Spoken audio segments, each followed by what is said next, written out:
outside the Bullingdon Arms in Oxford, and I put on the internet yesterday, does anyone have any last minute tickets for the Orb, because I hadn't realised they were playing, and I hadn't got a response until Nancy told me that through the alumni connections she could get me into the gig, which is phenomenal because I'm a massive Orb fan. They were pretty much the only band I wanted to listen to for several years in my youth. And here he is.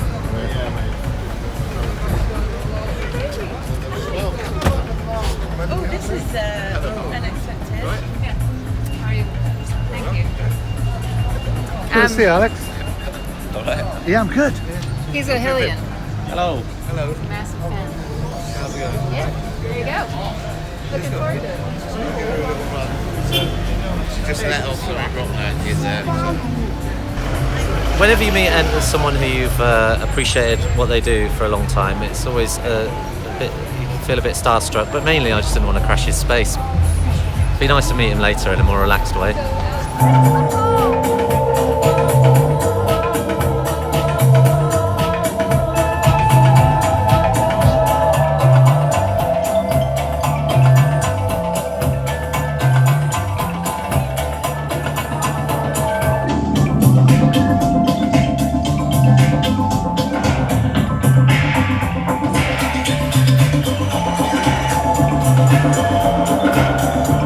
My name's Nancy, and I am responsible for development and alumni relations at school. Things like Chill on the Hill for the first time, where we all just had a giant garden party and partied on the hill.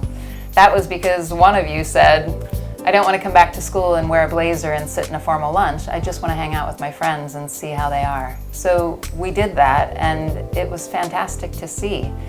The journey back to Kingham this summer was quite liberating for me in many ways. It kind of opened up a lot of really good memories, and seeing a lot of people that I hadn't seen for 42 years.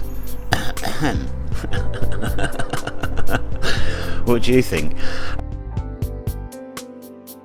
It's difficult after 42 years to be in tune with people from Kingham when you don't know what they've been doing, and you spent your life in the last 30 years in the spotlight. And you get asked questions, you tend to think that maybe watch out what's going on, but that's because the business makes you feel that way. I didn't feel like that really with Kingham. I felt like I was going back to loads of kids. Oi Patty, how are you? It was, David Knock, who in my days I was running tandem with him. I was in the same classes as him up until the 5th year, then I went back a year because I was a year younger than him, blah blah blah. I left in 76, he carried on till 78 and became head boy. Fair play. I really liked his brother Simon as well. There was a few kids there, David Nethercott, John Wollstonecroft. People I would really have liked to have seen again, but they didn't appear.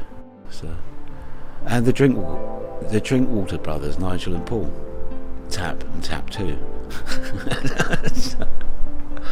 Yeah, these are the emotions I got that weekend, that day in Kingham. The best thing I think was re-finding Tony Lenihan. I knew how he lived when he was at Kingham because he lived up in Montague Street in Marylebone, which isn't a million miles from Battersea, and I could walk there and I could walk back. You didn't need a bus in our days. We could walk. I used to go to parties up there with him, and this is when we were at Kingham. Trying to find a date to see Kevin Brown again. I'm hoping to catch up with Tony Lenihan in Holland because he's moved there. He's got a houseboat, and there's a few others there that I'm thinking of doing some church gigs because I think the Orb sounds brilliant in a church in an ambient style. Churches are built for acoustics. Anyway, these are all the things that happen.